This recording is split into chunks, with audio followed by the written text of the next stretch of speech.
Group C 2989, group D 5488, এটা রাখা হয়েছে। 2026 ভোটের আগে পশ্চিমবঙ্গে যে একাধিক সরকারি চাকরির শূন্য পদগুলো উঠে আসবে, তার মধ্যে একটা বড় মাপের শূন্য পদ এবছর উঠে আসতে চলেছে WBSSC group C group D এক্সামের জন্য।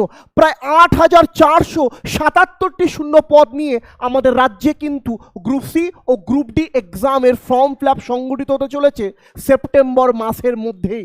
আর এই মুহূর্তে এই গ্রুপ সি ও গ্রুপ ডি এক্সামে আমাদের সামনে জিকে, কারেন্ট অ্যাফেয়ার্স, ইংলিশ এবং ম্যাথমেটিক্স থাকলেও সব থেকে গুরুত্বপূর্ণ জায়গা হলো এই গ্রুপ সি ও গ্রুপ ডি এক্সামের GK syllabus.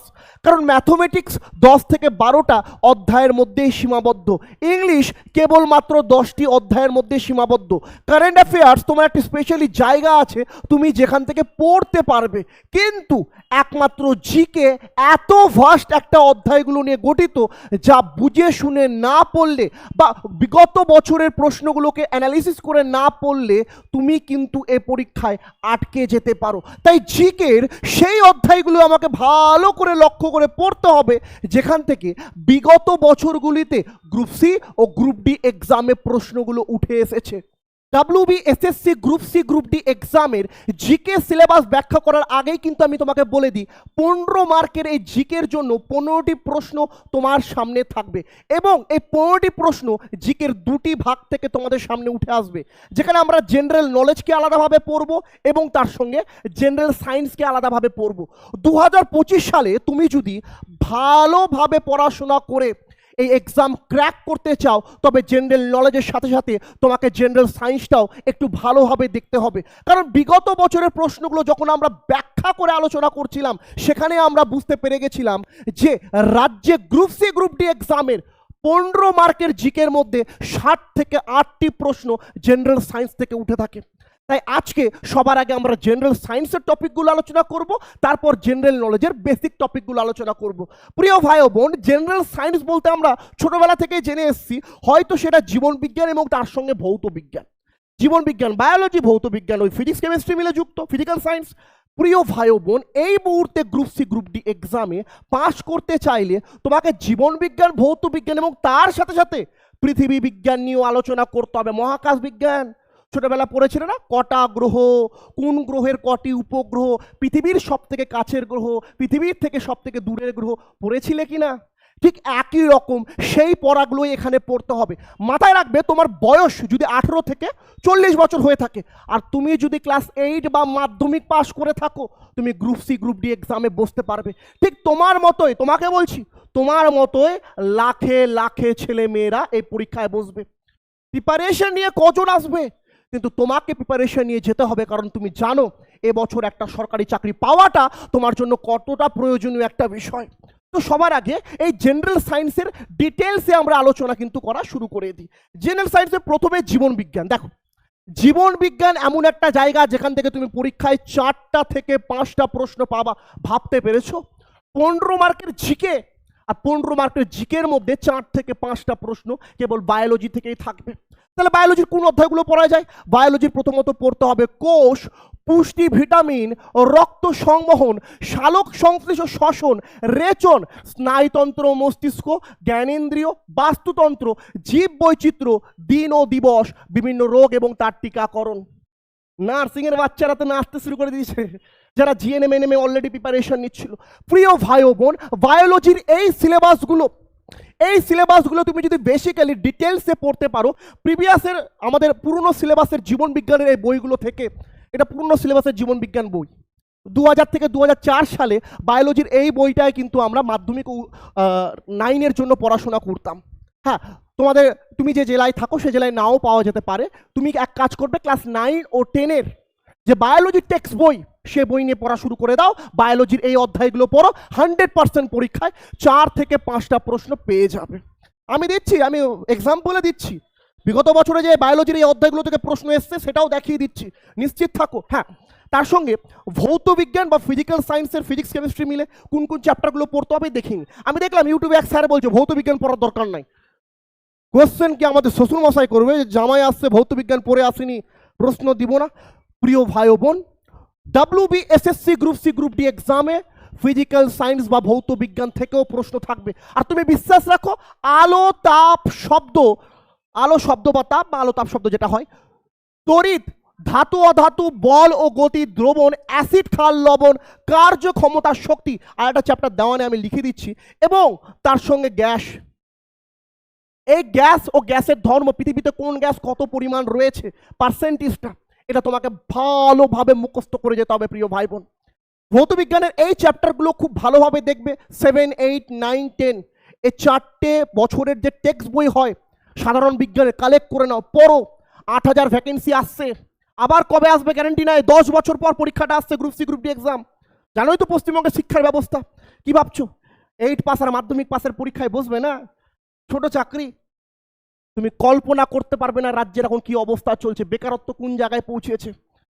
MA MSc BA BSc করা ছেলেমেয়েরা তাদের পাস করা সার্টিফিকেট না, সেটা ঝালমুড়ির ঠোঙা বানিয়ে বিক্রি করে দিবে কয়েকদিন পর, যে পরিস্থিতি চলছে রাজ্যে। তাই ভালোভাবে পড়তে হবে, আর 26-এ ভোটের আগে আগে উঠে আসা এই চাকরিগুলোকে লক্ষ্য রেখে প্রিপারেশন নিয়ে একটা সিট নিজের হাতের মুঠোয় করতে হবে। যাই হোক, পৃথিবী বিজ্ঞান থেকে কি পড়তে হবে? গ্রহ নক্ষত্র, পৃথিবী ও তার অবস্থান, অক্ষাংশ, দ্রাঘিমাংশ এবং তার সঙ্গে বায়ুমণ্ডল ও তার বিভিন্ন স্তর। বায়ুমণ্ডল স্তরগুলো পড়েছিলাম না, ট্রপোস্ফিয়ার, স্ট্র্যাটোস্ফিয়ার, মেসোস্ফিয়ার পড়েছিলাম তো, ওইগুলো আবার পড়তে হবে। দেখো, আমরা তেমন কোনো বড় জিনিস না, আমাদের আলোচনা পড়াশোনা নিয়ে, আমরা দিনভর পড়াশোনা নিয়ে থাকি, তাই এগুলো জিনিস আমাদের জানা। তুমিও এই জিনিসগুলো পড়ে এসছো, তোমার আর আমাদের মধ্যে প্রথম পার্থক্য হলো হয়তো সংসার বা সমাজের কোনো রকম চাপের কারণে তুমি অন্য কোনো কাজে ব্যস্ত হয়ে পড়েছিলে, যার জন্য এই জিনিসগুলো আলোচনা না করার কারণে হয়তো তুমি ভুলে গিয়েছো। আমাদের সঙ্গে আমাদের ফ্রি ক্লাসগুলো দেখে, আমাদের চ্যানেলে গ্রুপ সি গ্রুপ ডির ক্লাসগুলো দেখে সেগুলো তুমি রিভিশন করে নাও এবং পুরনো পড়াগুলো মনে করতে শুরু করো, কারণ এই বছর চাকরি তো তোমাকে পেতেই হবে। ঠিক আছে, জেনারেল সায়েন্সের এবার দেখো, আমি তোমাকে ক্লিয়ার করে বুঝিয়ে দিই কি প্রশ্ন এসছে। এটা তোমার সামনে একটা কোশ্চেন রেখেছি আমি, এটা বিগত বছরের প্রশ্ন, বিগত বছর তো না, 2017 প্রশ্ন, গ্রুপ সির 2017 প্রশ্ন। চলো দেখি তো জেনারেল সায়েন্স থেকে প্রশ্ন আসে কিনা। এই যে রামসার সাইট কোথায়, মানে কি এটা, কি রামসার সাইট কথাটি যেটির সঙ্গে সম্পর্কিত, কিসের এটা, কার সঙ্গে? জলাভূমি, বনভূমি, তৃণভূমি, উপত্যকা, কার সঙ্গে, কি মনে হয় কোথাকার কোশ্চেন এটা? জীব বৈচিত্র্য প্রশ্ন প্রিয় ভাই বোন আমার, জীব বৈচিত্র্য প্রশ্ন বায়োলজি থেকে এসছে। নেক্সট দেখো, হিমোগ্লোবিনের কাজ কি? তোমার কি মনে হয় হিমোগ্লোবিন কোন টপিক? এই যে হিমোগ্লোবিন দিয়েছে, এটা কোন টপিক মনে হয়? বায়োলজির টপিক বোন আমার, জেনারেল সায়েন্স থেকে প্রশ্ন উঠে এসছে। 15 মার্কের পরীক্ষায় দুটো প্রশ্ন দেখালাম 2017-তে, অলরেডি চলে এসছে। আরো দেখো 17-এরই কোশ্চেন। ভিটামিন এ কিসের কোশ্চেন? জেনারেল সায়েন্স, 3টা হলো। নেক্সট দেখো, মানুষের শরীরে মোট হাড়ের সংখ্যা কটা হলো? 4টা হলো, বায়োলজির কোশ্চেন। নেক্সট দেখো, শেষ হয়নি, 17 কোশ্চেনে কতগুলা জেনারেল সায়েন্স থেকে প্রশ্ন এসছে দেখে নাও। মানব দেহে কোষে থাকে কটা ক্রোমোসোম? কিসের কোশ্চেন? বায়োলজি, 5টা হলো। নেক্সট দেখো, আলফ্রেড নোবেল কিসের কোশ্চেন? ফিজিক্যাল সায়েন্সের কোশ্চেন। নেক্সট দেখো, শেষ হয়নি, আরো বাকি আছে, দেখো তো 5টা হয়ে গেল। কোন গ্যাস সর্বাধিক মাত্রায় বায়ুমণ্ডলে আছে? General science. CNG, general science. কল্পনা করতে পারো একটা 15 মার্কের জিকের কোশ্চেন তোমাদের সামনে থাকবে গ্রুপ সি গ্রুপ ডি এক্সামে, যেখানে অন্তত 7 থেকে 8টি প্রশ্ন কেবলমাত্র জেনারেল সায়েন্স থেকে উঠে থাকবে।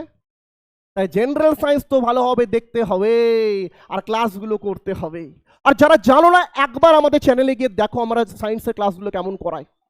আর্টস কি সায়েন্স কি কমার্স, তোমার ডিপার্টমেন্ট যাই থাকুক, একবার ক্লাসগুলো দেখো, বুঝতে পেরে যাবে আমাদের ক্লাসগুলো কেমন হয়। যাই হোক, এবার জেনারেল নলেজের বেসিক জায়গাগুলো দেখিনি যে জেনারেল সায়েন্স ছাড়া আর কি কি পড়তে হবে।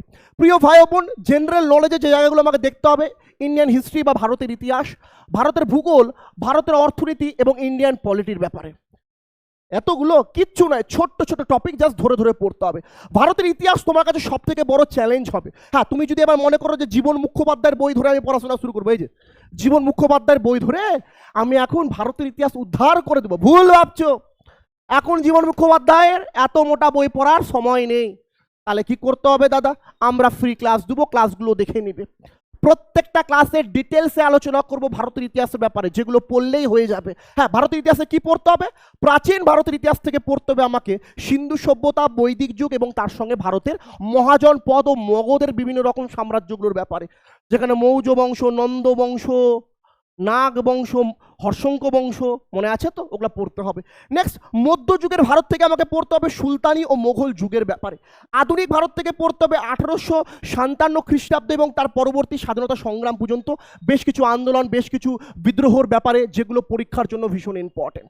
অপরদিকে যদি ভারতের ভূগোল দেখি, এখানে ভারতের ভূপ্রকৃতি, ভারতের নদ নদী, ভারতের মৃত্তিকা, কৃষি, ভারতের জলবায়ু, ভারতের শিল্প ও সম্পদ, খনিজ শিল্প সম্পদগুলো, এবং তার সঙ্গে পশ্চিমবঙ্গের ভূগোলের বেসিক কিছু পয়েন্টগুলো দেখে নিতে হবে, যেগুলো 2025 সালে গ্রুপ সি গ্রুপ ডির জন্য ইম্পর্টেন্ট। আরে ক্লাস 7, 8, 9, 10-এ পড়েছো না, ভূগোল বইটা তুলে দেখবে, ওখান থেকে খুঁটিয়ে প্রশ্ন দিবে। তেমন কিছু না, শুধু পড়তে হবে। মনে করছো কি না রকম এমসিকিউ বই নিয়ে নিবা মার্কেট থেকে কিনে 200-300 টাকা দিয়ে পাস করে যাবা? ভুল ভাবছো। এমসিকিউ বই পড়ে যদি পাস করা যেত, পশ্চিমবঙ্গে যে 10-15 লাখ বাচ্চা গ্রুপ সি গ্রুপ ডি এক্সামের পরীক্ষা দিবে, বাচ্চা তো না, বাচ্চার বাবারাও বসবে, তারা সবাই পাস করে যেত। তা এমসিকিউ না, ডিটেলসে পড়ো, রিডিং পড়বে। খারাপ কথা বলছি না, উচিত কথাই বলছি। হ্যাঁ, ভারতের অর্থনীতি বলতে গেলে আমাকে এখানে পড়তে হবে ভারতের অর্থনৈতিক পরিকল্পনা। আমরা তো 7, 8, 9 এটা পড়িনি। 7, 8, 9-এ তুমি অর্থনৈতিক পরিকল্পনা, পঞ্চবার্ষিকী পরিকল্পনা পড়োনি? পঞ্চবার্ষিকী পড়োনি? মনে করো তো নিশ্চয়ই পড়েছিলে। এবং তার সঙ্গে দুটো এক্সট্রা টপিকও দেখে রাখতে হবে, যেখানে আমরা জিডিপির ব্যাপারে ছোট্ট করে জেনে নিব, এবং তার সঙ্গে ভারতের মুদ্রাস্ফীতির ব্যাপারেও জেনে নিব। মুদ্রাস্ফীতি থেকে কারেন্ট অ্যাফেয়ার্স বেশি কোশ্চেন থাকতে পারে, বুঝতে পারছো? তাই জিকেতে না আসলে কারেন্ট অ্যাফেয়ার্সও আসতে পারে, একটু দেখে নিতে হবে। অপরদিকে ভারতের পলিটি বা ইন্ডিয়ান পলিটি থেকে দেখতে গেলে ভারতের সংবিধান ও মৌলিক অধিকারগুলোর ব্যাপারে আমাকে ভালোভাবে পড়ে নিতে হবে।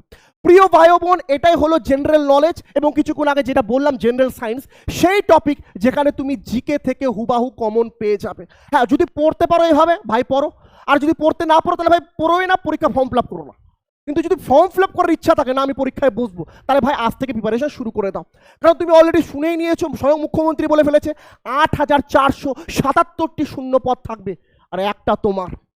আর এবছর আমি জানি আমাদের রাজ্যে অনেক নোংরামো হয় পরীক্ষা নিয়ে, কিন্তু মাথায় রাখছি এবছর নোংরামোটা হবে না, কারণ সুপ্রিম কোর্টে অলরেডি 26,000 শিক্ষক চাকরি চলে যাওয়ার ধাক্কাটা রাজ্য পেয়ে গেছে। আর এবার যদি একটু অন্যায়টা হয় তাহলে মুখ দেখাতে পারবে না। কে পারবে না ওটা পরের ব্যাপার, বিতর্কমূলক আলোচনায় যাব না। এটা অবশ্যই স্ক্রিনশট নিয়ে ফেলেছো, এবং জেনারেল সায়েন্স যেটা বললাম ওটাও বুঝিয়ে নিবে ভালো হবে। আর একটা কথা, যদি তোমার মনে হয় যে না দাদা আমার একটা প্ল্যাটফর্ম দরকার যেখানে আমি প্রত্যেকটা জেনারেল সায়েন্স, জিকে, প্রত্যেকটা ব্যাপার ডিটেলসে পেয়ে যাবো, অত খাটনিও আমার করতে হবে না, নোট ম্যাটেরিয়াল সব পেয়ে যাবো, আমি বলবো আমাদের নতুন ব্যাচ শুরু হয়েছে, অর্জুন ব্যাচ। সপ্তাহে এই মুহূর্তে 5 দিন ক্লাস হচ্ছে, আমরা প্রত্যেকটা সাবজেক্ট পড়াচ্ছি, এবং কোর্স ফি রয়েছে কেবল 699 টাকা। পশ্চিমবঙ্গের যে কোনো মধ্যবিত্ত ছেলেমেয়ের পক্ষে সম্ভব এরকমই আমরা কোর্স ফি রেখেছি। এই 699 টাকা মাসে না, একবার পেমেন্টে আমরা পরীক্ষা পর্যন্ত পড়াবো, আর যেখানে প্রত্যেকটা বিষয় আলাদা আলাদা স্যার ম্যাম পড়াবে, সে জিকে হোক, ম্যাথ হোক, কারেন্ট অ্যাফেয়ার্স হোক, ইংলিশ হোক। তোমাকে আগিয়ে দেওয়াই আমাদের কর্তব্য, কিচ্ছু না। তোমার সব পড়া জিনিস আমরা জাস্ট তোমাকে রিভিশন করিয়ে দেবো। তুমি জানো কিভাবে পড়তে হবে, তুমি জানো কিভাবে পরিশ্রম করতে হবে, শুধুমাত্র সেই পরিশ্রমের জায়গাটায় আমরা তোমাকে তুলে দেওয়ার চেষ্টা করব। এটুকুটাই বেসিক। যদি তোমার মনে হয় কোর্সটি করবে, অবশ্যই 7872562940 এই নাম্বারে কল করবে, বা 6297747145 এই নাম্বারে কল করতে পারো। এটাই হোয়াটসঅ্যাপ নাম্বার, দুটোতেই হোয়াটসঅ্যাপ নাম্বার আছে। টার্গেট WBCS আমাদের অ্যাপ হয়, গুগল প্লে স্টোর থেকে ডাউনলোড করতে হবে, সেই অ্যাপের মাধ্যমে আমরা এই গ্রুপ সি গ্রুপ ডি ক্লাসটা করাই। তো আশা রাখছি ভিডিওটা তোমাদের ভালো লেগেছে। ভিডিও ভালো লেগে থাকলে চ্যানেলটি সাবস্ক্রাইব করে দাও, কার অপেক্ষা আছে সাবস্ক্রাইব করো। গ্রুপ সি গ্রুপ ডির আরও অনেক কিছু ভিডিও নিয়ে আসতে চলেছি, এবং যদি ভালো লেগে থাকে ভিডিওটা লাইকও করে দাও। চলো আজকের ভিডিও এটুকুটা, চলো টাটা।